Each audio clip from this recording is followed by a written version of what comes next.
जिस बात की आशंका थी वह सच साबित हुई और पूर्ववर्ती जम्मू कश्मीर राज्य की पूर्व मुख्यमंत्री और पीडीपी चीफ महबूबा मुफ्ती ने रिहाई के फौरन बाद ही फिर से संघर्ष का ऐलान किया है।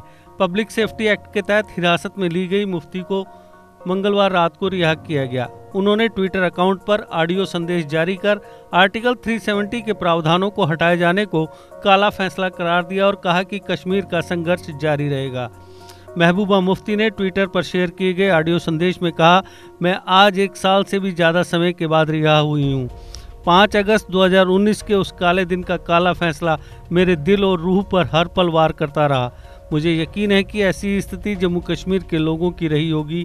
कोई भी उस दिन की बेइज्जती को भूल नहीं सकता। मैं आज 1 साल से भी ज़्यादा अरसे के बाद रिहा हुई हूँ। इस दौरान 5 अगस्त 2019 के काले दिन का काला फैसला हर पल मेरे दिल और रूह पे वार करता रहा और मुझे एहसास है कि यही कैफियत जम्मू कश्मीर के तमाम लोगों की रही होगी। हम में से कोई भी शख्स उस दिन की डाकाजनी और बेइज्जती को कतई भूल नहीं सकता। अब हम सबको इस बात का इरादा करना होगा कि जो दिल्ली दरबार ने 5 अगस्त को गैर आईनी, गैर जमहूरी, गैर कानूनी तरीके से हमसे छीन लिया, उसे वापस लेना होगा।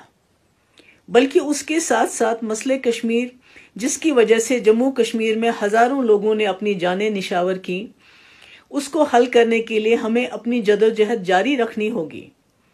मैं मानती हूँ ये राह कतई आसान नहीं होगी, लेकिन मुझे यकीन है कि हम सब का हौसला और अज़म ये दुश्वार रास्ता तय करने में हमारा मुआविन होगा। आज जबकि मुझे रिहा किया गया है, मैं चाहती हूँ कि जम्मू कश्मीर के जितने भी लोग मुल्क के मुख्तलिफ जेलों में बंद पड़े हैं, उन्हें जल्द से जल्द रिहा किया जाए। पीपुल्स डेमोक्रेटिक पार्टी की चीफ और जम्मू कश्मीर की पूर्व मुख्यमंत्री महबूबा मुफ्ती को मंगलवार को आखिरकार 14 महीने और 8 दिन बाद जम्मू कश्मीर प्रशासन ने रिहा करने का फैसला किया। जम्मू कश्मीर प्रशासन के प्रवक्ता रोहित कंसल ने इस बात की जानकारी दी। महबूबा को पिछले साल अगस्त में जम्मू कश्मीर से आर्टिकल 370 हटाए जाने पर हिरासत में लिया गया था। महबूबा को 4 अगस्त की रात को हिरासत में लिया गया था। इसके बाद से वे नजरबंद थी। 6 फरवरी को महबूबा की हिरासत की अवधि समाप्त होने से पहले ही उन पर पब्लिक सेफ्टी एक्ट के तहत मामला दर्ज किया गया। इसके बाद उनकी नजरबंदी की अवधि बढ़ गई। आपको बता दें कि पब्लिक सेफ्टी एक्ट 1978 में जम्मू कश्मीर में लागू कर दिया गया था। इसके तहत किसी को भी बिना ट्रायल के 2 साल तक हिरासत में रखा जा सकता है। पहले तो ये कानून लकड़ी की तस्करी करने वालों के खिलाफ बना था, लेकिन धीरे धीरे इसका इस्तेमाल अन्य आपराधिक मामलों में भी होने लगा। खास इस्तेमाल तब किया गया जब 2010 में जम्मू कश्मीर में कई महीनों तक हालात खराब रहे। 8 महीने में 4 बार महबूबा को नज़रबंद रखने का स्थान बदला गया था। सबसे पहले उन्हें श्रीनगर के हरिनिवास गेस्ट हाउस में रखा गया था। दूसरी बार उन्हें चश्माशाही इलाके में पर्यटन विभाग के गेस्ट हाउस भेज दिया गया। इसके बाद से उन्हें श्रीनगर के ही ट्रांसपोर्ट यार्ड के सरकारी क्वार्टर में रखा गया था। चौथी बार उन्हें अस्थायी जेल से किसी दूसरे स्थान पर भेजा गया।